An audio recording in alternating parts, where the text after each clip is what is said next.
You've always been where you are. You've never been any place other than where you are. You're always sitting down when you're sitting down. You're always standing up when you're standing up. Rocks are hard. Water's wet. This is it. Life isn't going anywhere. There isn't anything to get. Nothing means anything. Life is nothing. It doesn't mean anything. It isn't going to work out. Life already worked out. This is it. This is it for 26 young people from Enfield in North London. They're heading off to the Lake District for a 7-day course of confrontational therapy. Since 1981, the San Francisco-based Breakthrough Foundation have worked with violent and disturbed American teenagers. The British organisation Youth at Risk have adapted the course and are offering it to local authorities seeking new ways to deal with troubled young people. Half of those on this course have attempted suicide. Many have been physically or sexually abused. Most of them take drugs and have a history of violence. But for the next 7 days, they will follow the Youth at Risk approach and must stick to strict ground rules. No drugs, no smoking, no drinking, no sweets even, and always being on time. This is it. You made it. This has really happened. This is a 7-day program and then a 9-month follow-through, which has one purpose and one purpose only, but that's to alter your future. Now you can spend the first 2 or 3 days finding out whether you're safe here or not, and whether you can trust the group leaders and the facilitators and the people who are here. Or you can jump in with both feet. This is real. This is not a vacation. This is about your life. The day starts with an exercise in cooperation. 60 trained adults from Enfield are also here to give support to the young people as they learn a crucial part of the Youth at Risk philosophy. If you work together, you'll be successful. 15-year-old Tasha has problems with this notion right from the start. Do you know what I mean? Don't you think that's a good idea? Yes, but every time someone doesn't listen to you, this is what you do. You just storm off, don't you? Every time no one listens to you, you just storm off. You stick in there. Stick in there. Don't be a reaction. Okay? What? Get back in there. No, I've said it. Okay, come on. Come on. No, come on. Look. The philosophy, I would say, is simply tough love. For us, tough love is empathy versus sympathy. It's support versus help. You know, help sometimes can be seen as a crutch, doing it for.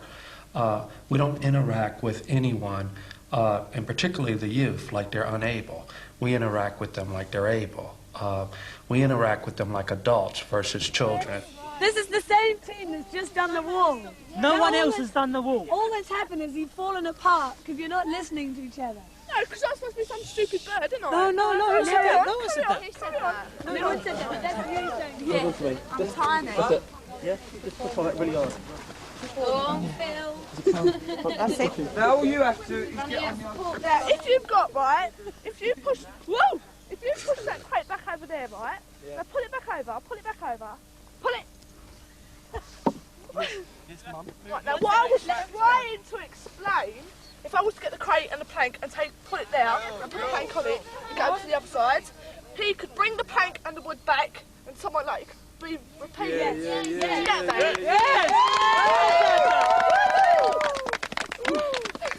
See, people do listen to you. You gave up on life. And you're so resigned, you don't even know how resigned you are. You've pissed away your life. Smoked it one.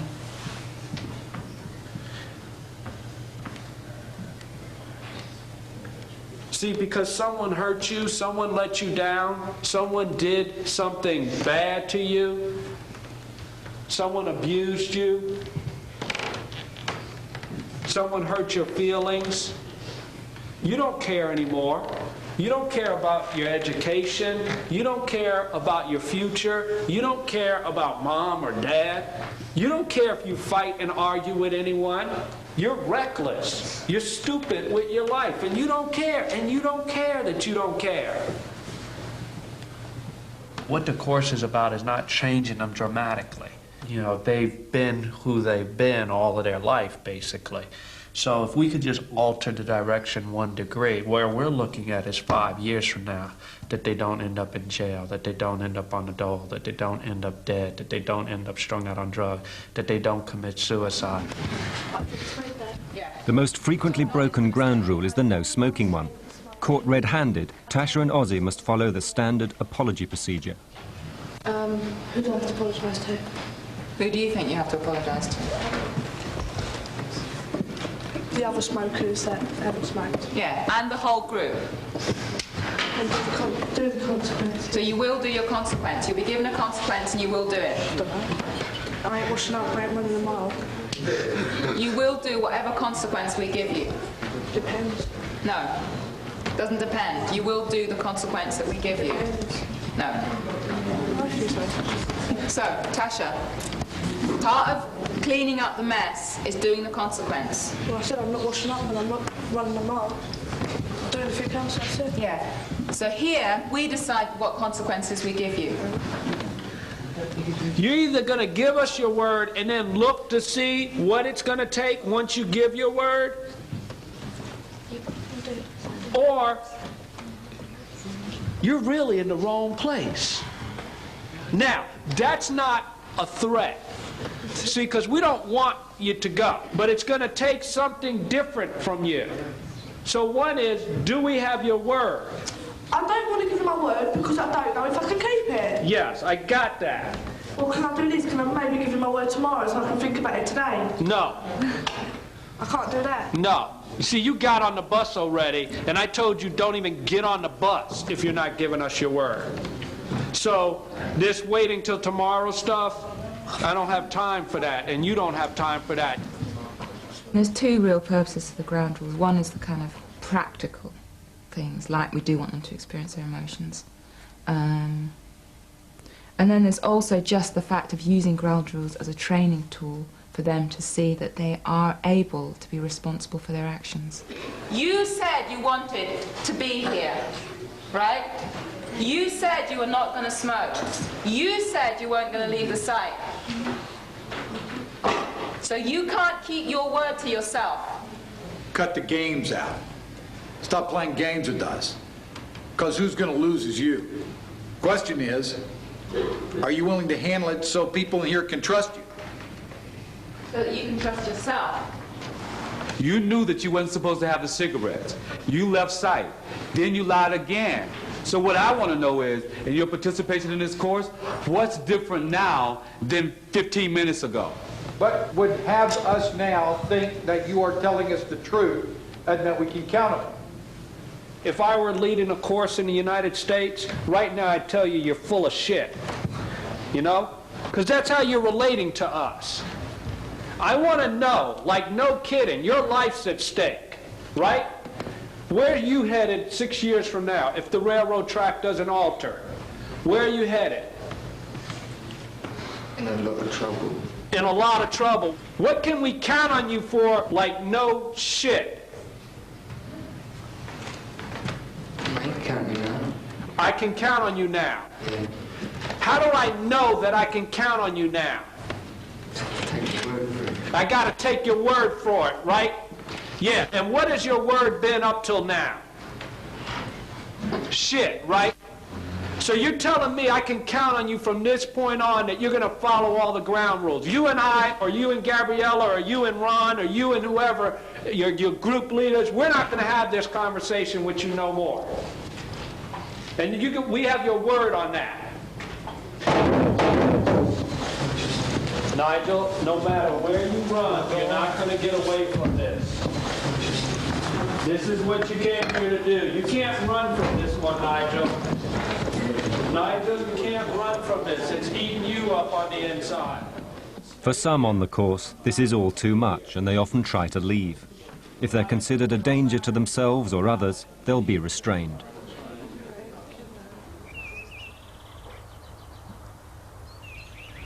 How many of you know someone who succeeded at suicide? How many of you have ever attempted suicide? Take a look around the room. How many of you have been abandoned by a mother or a father? Abandoned. How many of you know someone who's ever been stabbed? How many of you have had a family member that's been stabbed? You can ask them, Tash, you can ask them.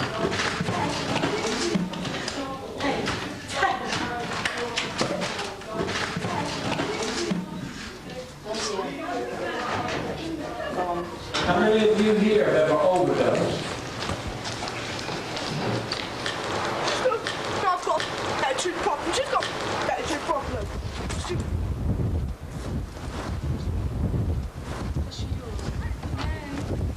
Yeah, I agree. I'm not a child. I don't need all that looking out. How many of you had to grow up with no father?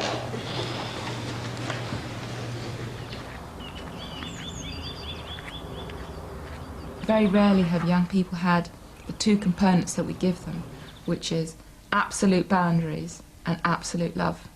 You know, usually young people either get complete permissiveness or complete boundaries. They very rarely get those two things together, and that's one of the things that has this course work, is that we're rigorous about the boundaries and the ground rules, and we're also rigorous about not judging them and, you know, loving them. You're too busy looking in the future, and you're too busy dragging the past around. And what you're not dealing with is the way it is now. And all you have is right now. If you're going to have a future that's different from the past,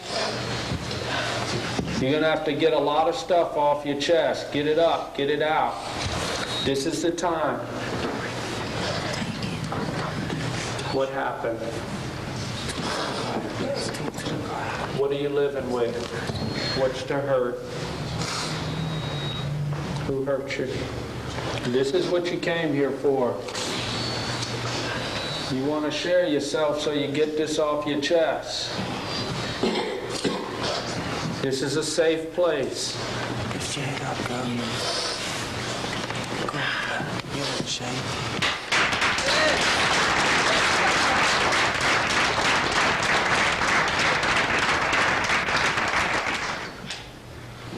What happened? Well, when I was growing up,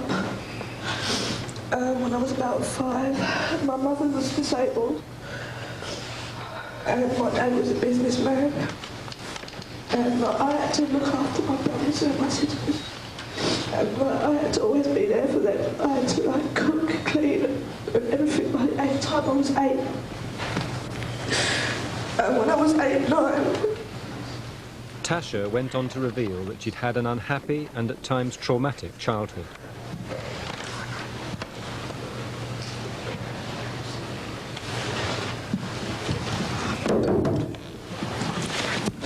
Yeah. Stay here, Tasha. You want to stay with this, Tasha? The hardest part is over, Tasha. You got it out.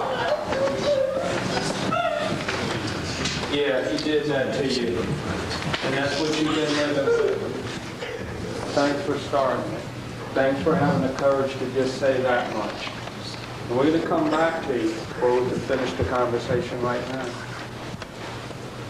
Okay? So we'll come back to you.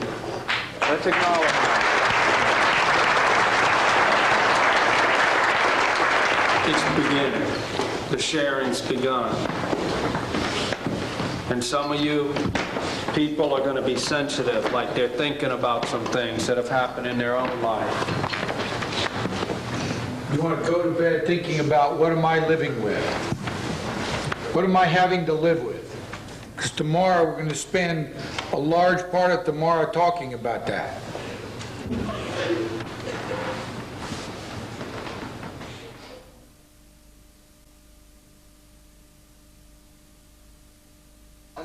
How you feeling? Tired. It's cold out there, it's raining, we've got to get up and start running, man. Sushi. Darling, you're gonna get in trouble if you don't get up. So you got to shine. Or you can come and rise and shine me then. Come on, up! Don't think she like that.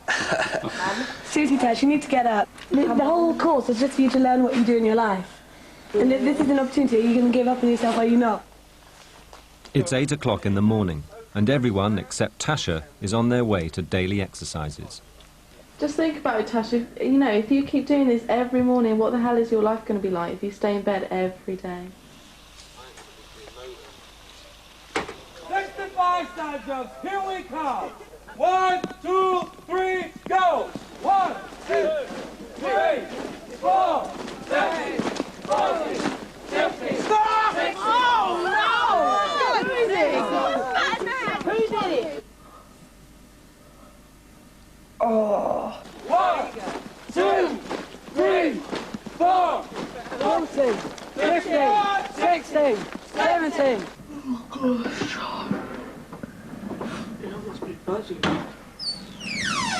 Good morning, Starshines! Good morning! You look beautiful as usual. Yeah, we almost doing it right. Ready? Go! The youth at risk approach is a mixture of ideas and ideals developed in the United States. They believe people have the power to change their own lives, whatever their background. They also stress the therapeutic value of sharing. The atmosphere on the course is such that the young people often feel compelled to share the deepest secrets of their family lives. 30, 40, 50. The degree of which the family environment is nurturing, loving, caring, supportive, understanding, communicating, is to the degree of which you limit some of the damage that a child goes through. I don't see my real mum in 20 years I've seen her twice. That's only in the past 2 years. In 20 years you've seen your real mom twice? Twice. And that's only in the last 2 years? Yeah, she only lives 3-4 miles down the road. Yes. But I can't go and see her, man. I can't go and see her. What do you want from your mother? What everyone else is expecting from their mother. A bit of love, a bit of support and all that. Does she love you? Well, I don't know, because I've only seen her twice, haven't I? She hasn't tried to reach you either. She hasn't come looking. No, because she won't come. No, because she won't. Because she knows that I live with my dad, and she don't get on with my dad. Well, she wouldn't have gone in the first place, would she? Now. Right. If your mother was here, what would you say to her? Say, where you been all my life? Or something like that. Why'd you run off? Because I don't even know why she ran off. I say I love you and all that. How do you feel about the fact that she ran off? Feel lost. Lost? Yeah, lost. What have you done in your life feeling lost? I've smoked the last 12 years away, you know what I mean? Just puffed them up yeah. Like that. Drunk the last 5 years away. Yeah, like it doesn't matter. No, it don't matter, but it does though, doesn't it? Yeah. But I haven't seen it. Now, who else in here feels abandoned? He feels abandoned by his mother. Who else in here feels abandoned by their mother? The whole family, not just by mum. By your whole family. Who else feels abandoned? Who do you feel abandoned by? Mum. Who about you? My parents. Your parents? Yes? Parents. Your parents? Mum. Your mom? Another boy, Douglas, is afraid of what he might reveal to the group. He tries to leave but is restrained because it's thought dangerous for him to be out on his own at night. I just want to go for a walk, right? Just get off me, man. I'm always depressed. Always. That's why I drink. That's why I puff. Through depression. You walk around with it inside of your gut and it's killing you. Yeah, it is. Yeah, is there anything else that's bothering you that's happened to you? No. Have you been abused or? Yeah, I have. What happened? But that don't bother me. As I told all them people that come downstairs, I blocked that out. I don't really think about that anymore. Okay, fine. I just wanted to find out if there's anything else. No, that's it, because I'm alright about that. I ain't told no one in 10 years, and I don't, well, I have, but I don't intend to now. Okay, good. You can go for a walk. Stop me then, you stupid kid! Do you love your mother? Yeah, I do. You do, don't you? You love your mother enough to ruin your life because you feel like she doesn't care about you. You love your mother enough to literally feel lost because you don't feel that she cares about you. You willing to tell her? Yeah. Yeah, when I go down now. That's what I'll do when I get back off there. I'll go down and I'll see her and I'll try and patch it up. Yeah, and let her know that. Tell her the truth. Look, I want you to know, I don't know if you care about me or you love me or I make any difference or all I do is remind you of my father. But I want you to know how I feel about you is that I love you. I love you so much that I can't stop thinking about how much it hurts you about the fact that you don't care about me. I carry it around inside of my head until it's blowing. All I do is drink and stay stoned all the time because I feel lost inside. Because I feel like you left me and you haven't even bothered to care about me enough to see me in the last 2 times in the last 20 years. And I want you to know it's eating me up inside because it is. And if I don't get this handled in my life, I haven't got any future in my life. That's how important you are to me. Get the point. Will you tell her? If I remember, yeah. When we say, are you all right, you just need to look us in the eyes and say, I'm all right, I'm going for a walk, and someone can come with me so we can just make sure you're all right. Sitting on me, I get sitting on my bad arm. Okay. You all right then? You have youth that have been abused sexually, for instance, and they've been going through it, let's say, for 2 or 3 years. And that they haven't been able to communicate it is like a secret. And that secret helps reinforce the abuse. So there's 2 things where we're coming from. Just getting it out, in most cases, allows people to unload the baggage, the psychological garbage that has them be a reaction. So just getting it out makes them lighter. Yeah. All I wanted to do was to die. I mean, I've tried to kill myself so many times. Yeah. And then people like me just take the piss. They think it's so funny. Yeah. They just laugh at my expense, at my hurt. Yeah. Just making funny comments. I mean, I'm always hiding behind this happy attitude. Oh, Tasha's always happy. Tasha's always got the biggest mouth around. I'm not like that. You're not really happy, are you? No. What are you feeling on the inside most of the time? I don't know. I just feel hurt. I feel angry. Hurt and angry? What else are you feeling on the inside most of the time? I just feel let down. Let down. I've never been loved, and I've always tried to give people. You've always tried to give people love, but you never feel like you get love. Instead, you get used. Instead of you get taken advantage of. Instead of you get beaten. Instead of you get what else? That's it, though. That's enough, isn't it? That's a lot, yeah.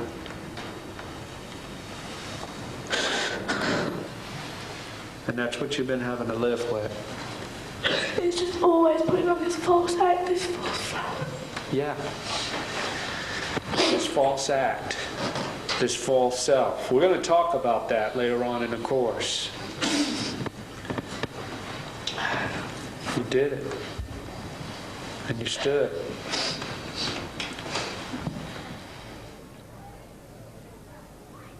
It's all right, actually. It's a laugh.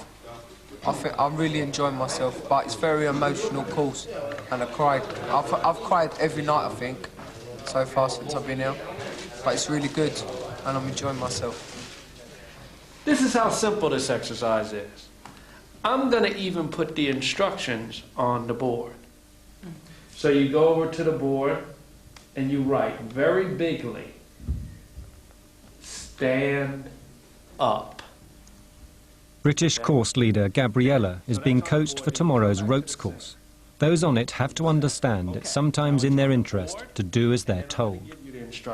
I'm going to give you the instruction on the count of 3.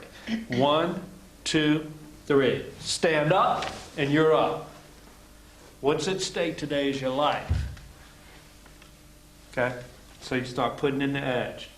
And you say, now I'm going to give you another set of instructions. Simple instructions, too. And then you go right underneath stand up, sit down, in big letters. And then you speed it up. Stand up, sit down, stand up, sit down, stand up, sit down.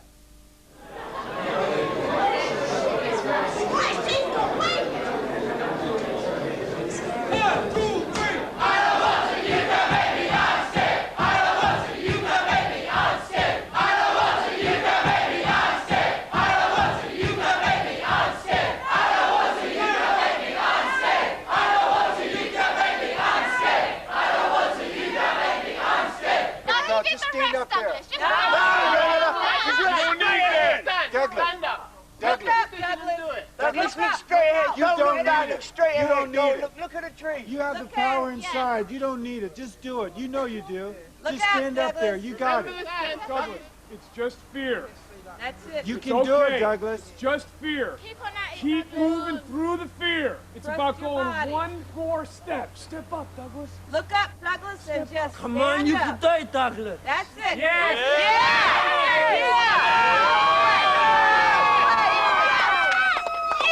Turn to your right, Douglas. Turn to your right. Not everyone feels comfortable at the top of a 40-foot pole, and Douglas is no exception. But youth at risk regard this as an essential part of the course. By confronting physical fears, the young people learn to overcome obstacles in their lives. Remember, Jenny. Douglas, you're doing good. Doing great, Douglas. You're almost there. That's it, Douglas. Deep breathing, Douglas. Deep breathing. 2, 3, go!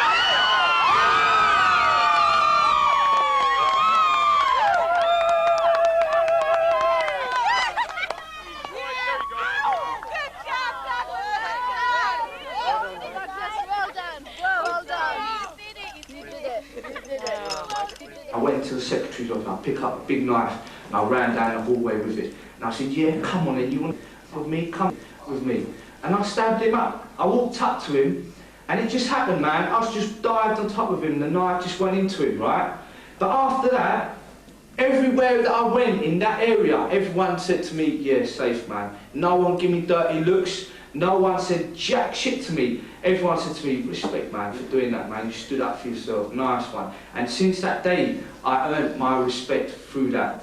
You know how to get respect on the street, but the cost is something that you really want. You lost your education out of that. You didn't want to fight, but you didn't know what else to do.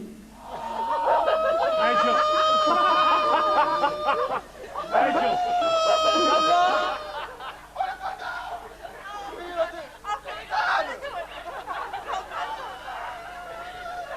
You lot live your nice little lives, going homes with your family and all that, and you see trouble there. No, I don't want to mix with them people because them people are vicious. They might try and kill me, they might try and mug me. But see with me, right, since I was a little kid, I've had to walk through places where if you walk through there, you wouldn't walk with your trainers. You would come out of there, you wouldn't have your trainers on. You wouldn't have your jacket on. You wouldn't have them earrings, even if they're shit, they'll still nick them off you. They'll rape you if you go through there. But I had to deal with that when I was little, right? And I'm always paranoid. And I can't help that. I'm a paranoid person. Every time I walk out my flat, when you walk into my flat and you look round, right, you see a knife there, you see a tool behind the door, you walk into my room, next to my bed there's a tool, you walk in the front room, next to the chairs, under the chairs there's a tool, you walk in the kitchen, you know where the tool, you know what I mean? Everywhere you go in my house there's a tool. And like every time I leave my house I have to have something with me because I know that if I don't, you know what I mean, protect myself, that I'm going to get damaged or something. And there's people out there now carrying guns. You know what I mean? If I had the dollars to get a gun, I would buy the gun, I would carry it around with me. But if it come on top and saying, I would say, yeah, what's your problem? Leave me alone, I would pull it out. It would be there, and I know that people would earn more respect for me if I had that. For many, violence and confrontation is part of daily life. Some are ill at ease with traditional Lakeland pursuits. Yeah, we're going out on a boat now. That's our boat over there, Ennerdale one. I'm looking forward to going out on the boat. I look like a bit of a prat like this, so I think I better take that off. Oh gosh! Kasha, you don't like your feelings? Yeah, you know your feelings, you're angry, you're hurt. Be with it, just be with it. Be with it! Hey, Scott, you don't want to do that, man. I've seen enough. I've seen the life. I don't want to do it no more. I don't want to do it no more. I don't want to do it. I don't want to do it. Okay. I've seen... Just tell me what's happening. Now you're scared, yeah? Respect me, I'm not talking to you. Oh gosh, what are you doing with that hole? No. The hole. When you are here together, you've got to trust each other, and it's the right time for you to show that. If you're not in the boat doesn't go nowhere. We're all a team, we've got to work together.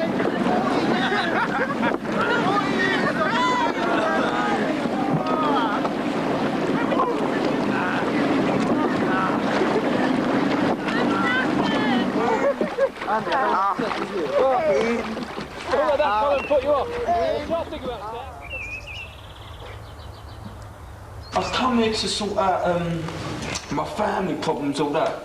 But even though I got abused when I was about 12, 13, I thought I got over it, you know what I mean? But where everyone else has been getting up and going about it, it's just bought it. It's just cracking up, you know what I mean? It's eating me alive, mate. Just go.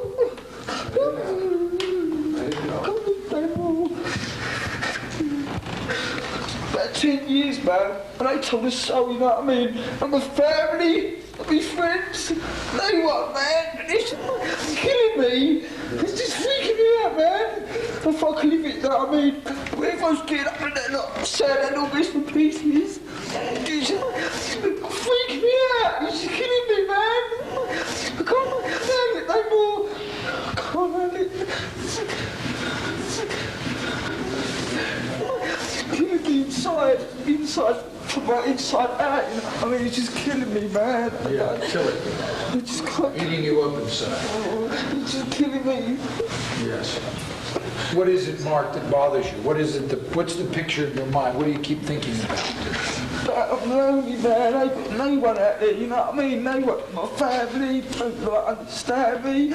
My mates don't understand me. No one understands what I feel inside, unless I don't express what I can't express my feelings, you know what I mean? They must think, oh, he's a Joe, or he's this, or he's that, you know what I mean? But I've got feelings as well as everyone else.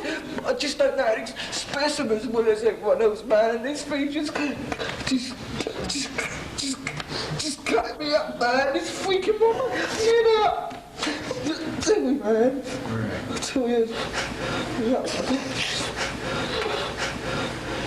Loneliness and shame and pain and hurt and fear. Don't let Mark be by himself. Who else has the feelings inside eating you up? You feel like you can't cope or live with it anymore. Who else? Who else?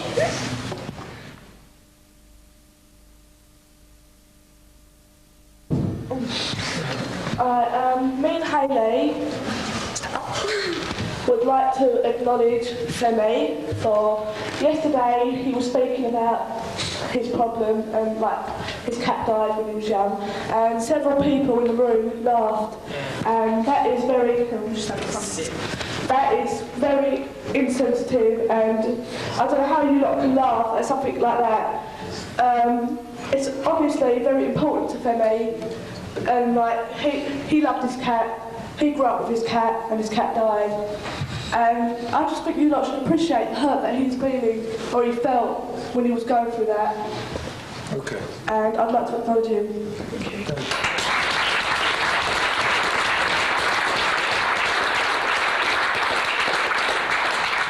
I apologise for laughing. It was a nervous reaction, so don't come and judge me and say that I'm not doing that.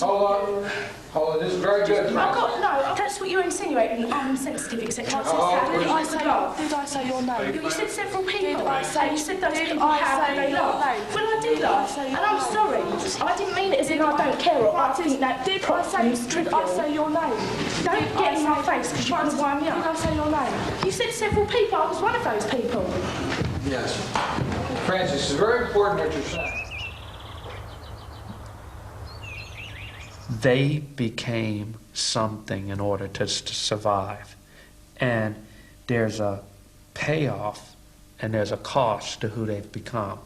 But all they've been seeing and all that they've been getting is the payoff. And they haven't really stopped to look at the cost of who they've become in order to survive.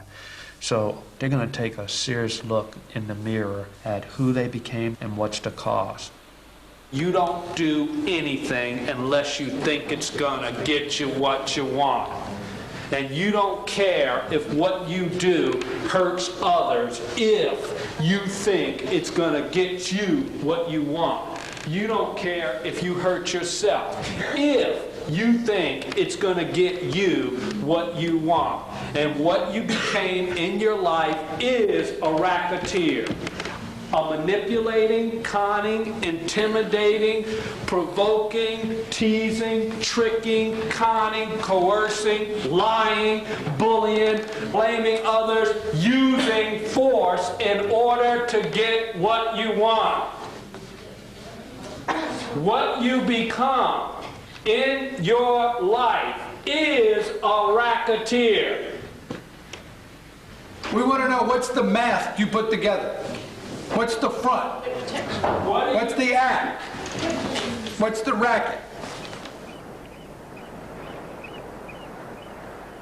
A cornerstone of youth at risk philosophy is that everyone has a racket or front. After explaining the theory, Ron and Mark go on to identify the rackets of some of the young people. You're teasing me. I'm not teasing you, I'm teasing your racket. And I'm not even teasing your racket, I'm calling you on your racket.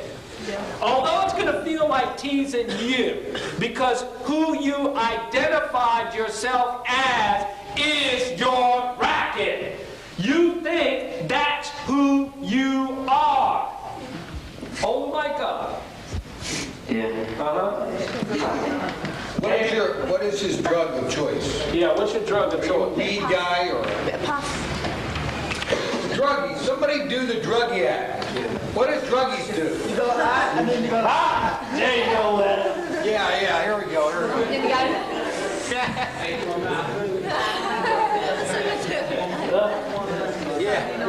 Good weed, man. This is good, some good shit.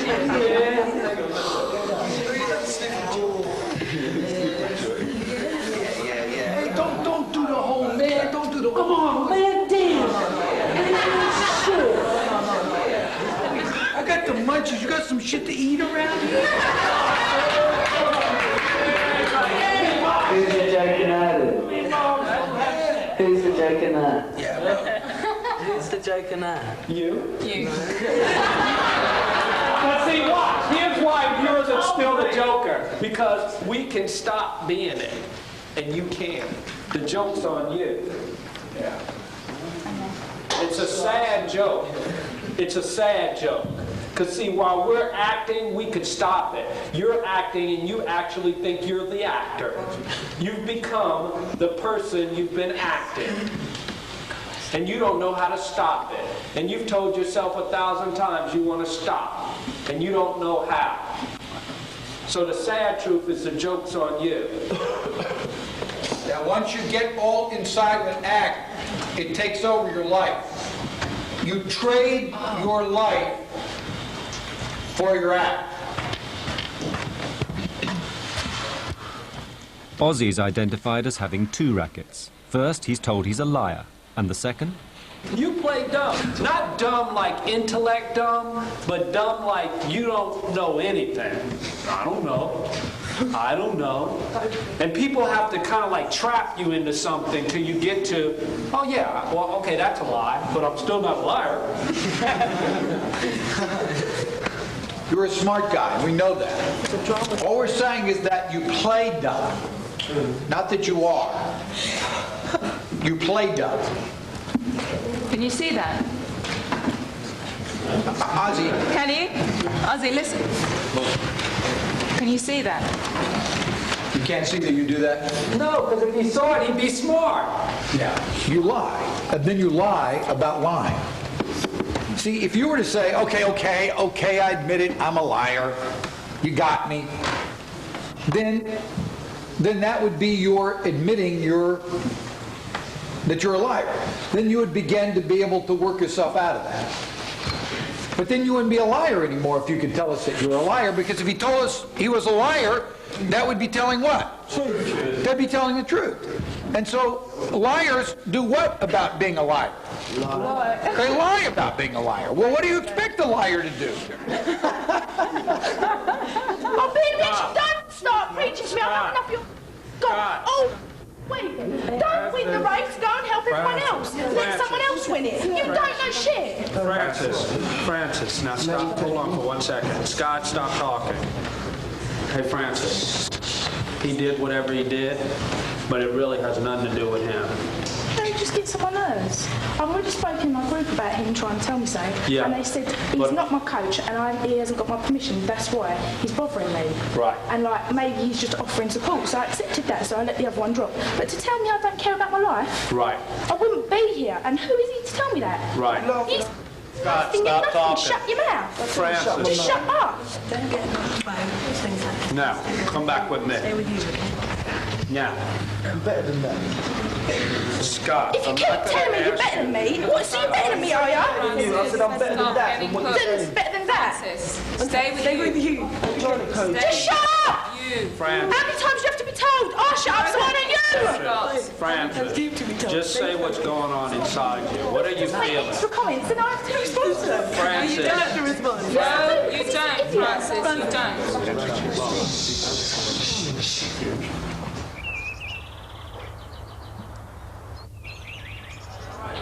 Okay, so close your eyes. We're not going to start this until everyone's eyes are closed. Close your eyes.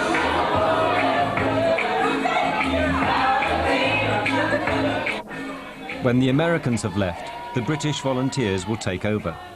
Each young person is now introduced to a committed partner, an adult volunteer who agrees to see and support them at least once a week for 9 months.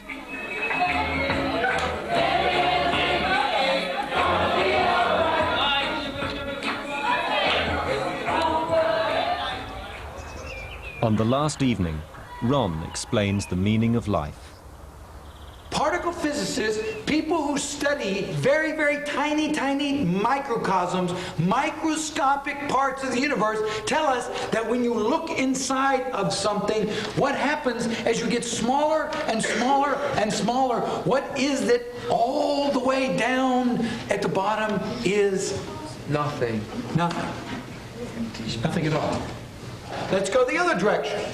Let's go on out, and you go past what? The moon, and then you get on out. Remember some of the other planets? What are some of the other planets?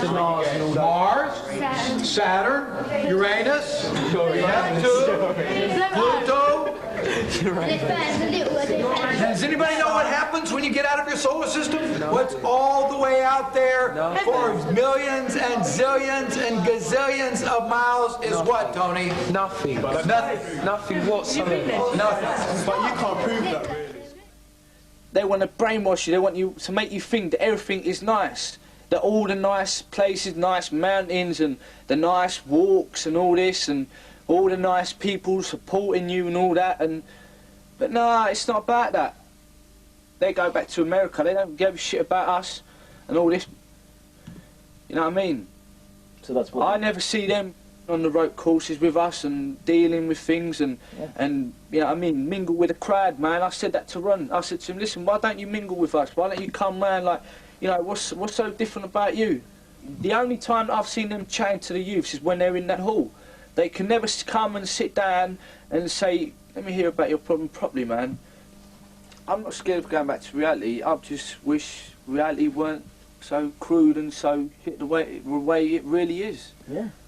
But unfortunately it is, isn't it? Because it's reality. Mate, unfortunately it is. Yeah. And like, you know what I mean? Like, I heard this thing a long time ago, even before I got on the course, and even the geezer Mark, man. Mark said it enough times, like, as soon as we leave here, we're going to go back to reality and things are going to be the same way as they were before. And it's the truth, things are going to be the same way. You're going back to reality with something that no one else who hasn't been on this course has got. The whole time you're here to find out this thing right now. And what there is to find out this thing right now is that everything that happened to you in your life up until now, what it all means is nothing. Nothing. Nothing. Nothing. Right, let's do you. So, like life is nothing, right? Yes. Life's nothing. Why are we in? Why are Answer you? that question. Now, I want you to be very close. You're saying, you're saying. I'm going to right, answer that question for you. You know why you're here? No. Because you are here. That's why you're here. Where have you always been? Nowhere. Where you were. Where you were. You have never been any place other than where you were. You have always been where you are. You've never been any place other than where you are. You're always sitting down when you're sitting down. You're always standing up when you're standing up. Rocks are hard. Water is wet. This is it. Life isn't going anywhere. There isn't anything to get. Nothing means anything. Life is nothing. It doesn't mean anything. It isn't going to work out. Life already worked out. This is it. You're not going up. You're not going up. Neil, let me in, please. Yeah, Neil. Now, what has happened to me has happened, right? Now, no one else has given it meaning. I've given it the meaning, right? I've judged myself on it, and no one else. Like, if someone can't look at me and say, "Wow, she's been raped," or "She's been this," or "She's been that," it's me that's giving it a meaning. It's me that I'm hurting. Like, I'm building all the shit up and that. So there you go. I got it.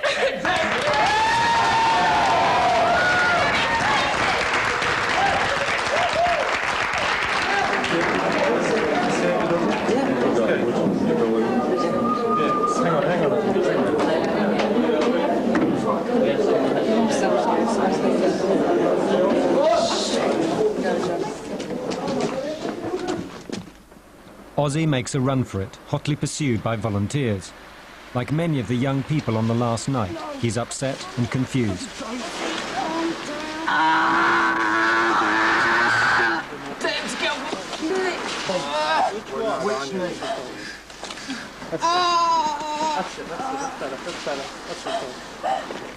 And my knee, mate. Don't get my knee. Relax, Ozzy. Relax your knees and it won't hurt. It's on my knee. Yes.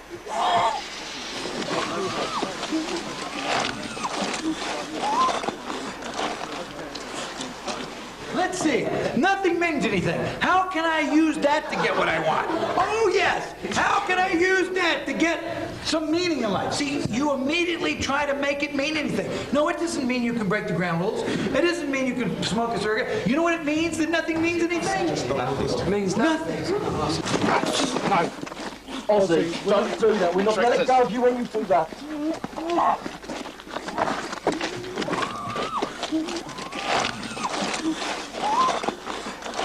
Nothing. Nothing means something. Doesn't mean anything. After an hour in the rain, Ozzy is ready to be brought back and talk about why he ran off.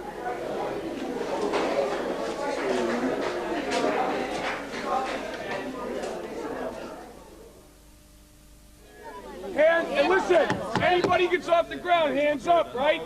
Spotters ready? Hands up! Over your head, elbows bent, knees bent. If you're getting crushed, speak up. If not, stay tight. There's one last team exercise before returning to London. Mark, Ron and the rest of the Americans will be going home. It's cost around £4,000 per head for the residential course plus the follow-up. Youth at Risk are currently negotiating with other local authorities to run similar courses.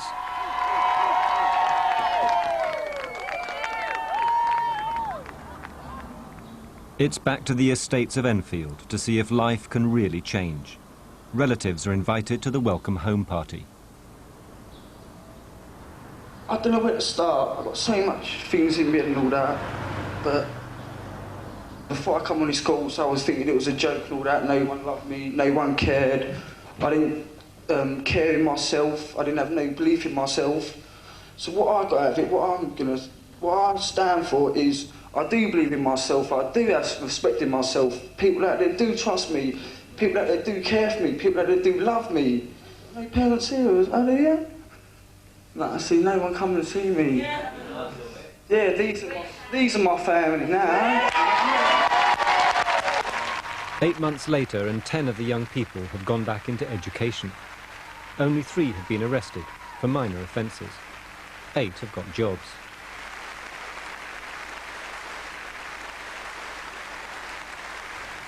Mark has not offended since the course.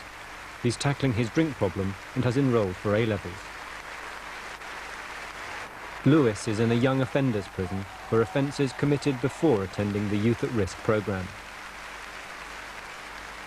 Tasha has moved away from Enfield and has enrolled in a business studies course.